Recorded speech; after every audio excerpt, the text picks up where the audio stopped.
Hello guys. Hello. This is for Sagittarius. Okay, Sagittarius, welcome dito sa aking channel. Kapalaran 888 Sagittarius.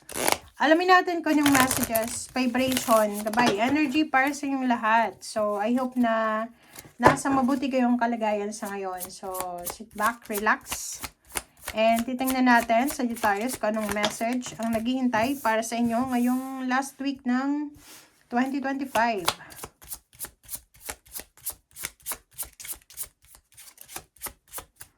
Okay. Creating. Number 11. Number 1. Oh, wow.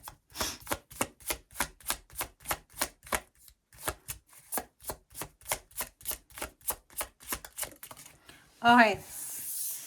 Sagittarius. Okay, Sagittarius. Ang first card mo dito, this is manifestation. So, marami kang minamanifest or marami kang gustong i-manifest. Sinasabi ng baraha dito na you are creating your success or you're creating your own self. Parang ganon. Rehabilitating, parang ganon. So, sinasabi ng baraha dito na maybe you're starting again na aral ng kung ano man, lengguwahe, ng musical instruments, or maybe you're creating your new version of you, 'di ba? Bagong version mo. Nakikita ko sir dito, may mga Sagittarius na pagpasok ng 2026, marami kayong plano sa buhay na posibleng i-execute nyo. Okay? Communication, maraming offers, na pwedeng pagkakitaan, puro pera, kapirahan. Marami ka din na kwento na matatanggap na kailangan mong pakinggan, parang ganon. And sinasabi ng baraha sa'yo dito, marami kang plano. May plano kang mag-travel around the country, around the Philippines, around the world. Gusto mong mag-migrate sa ibang bansa, gusto mong tumira for good sa ibang bansa, or kung isa kang OFW, gusto mo nang bumalik ng Pilipinas. So, marami kang gustong simulan, marami kang gustong gawin. Gusto mong papayat, gusto mong magpataba, gusto mong, ang daming enhancement, physical, mental, emotional enhancement, transformation, na gusto mong simulan ngayong 2026. Alright.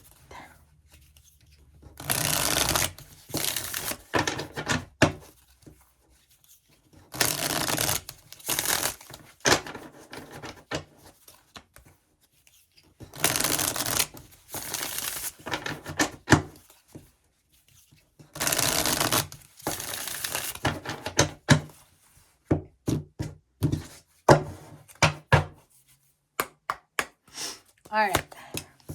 First card natin is Ten of Cups. Meron dito ang Sagittarius na sobrang magiging masaya ka sa linggong ito. Full of happiness, full of enjoyment, diba? Excitement.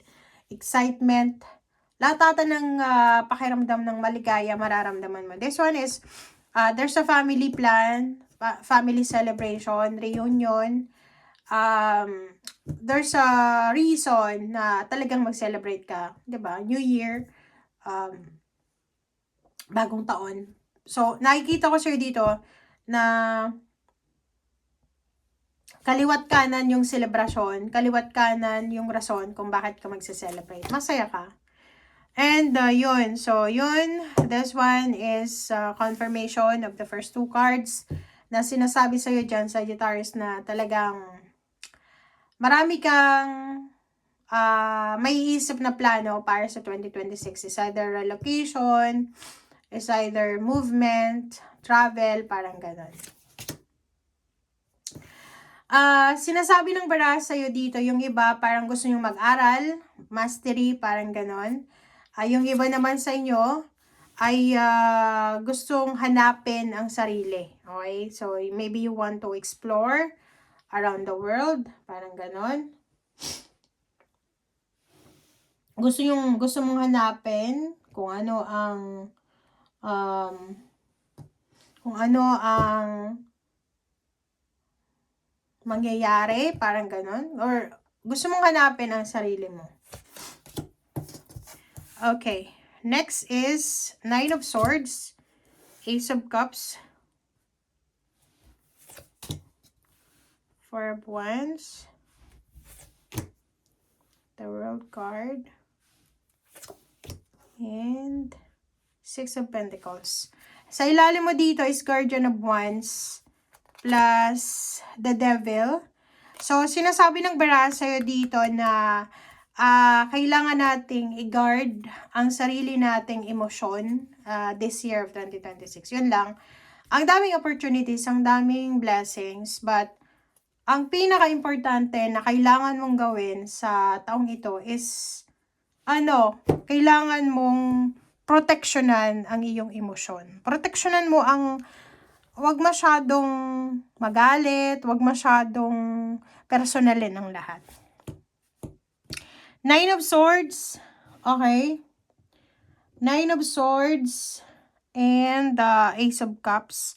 Sinasabi ng Bara sa'yo dito na iwasan mo din yung pag-iisip. Overthinking, overanalyzing.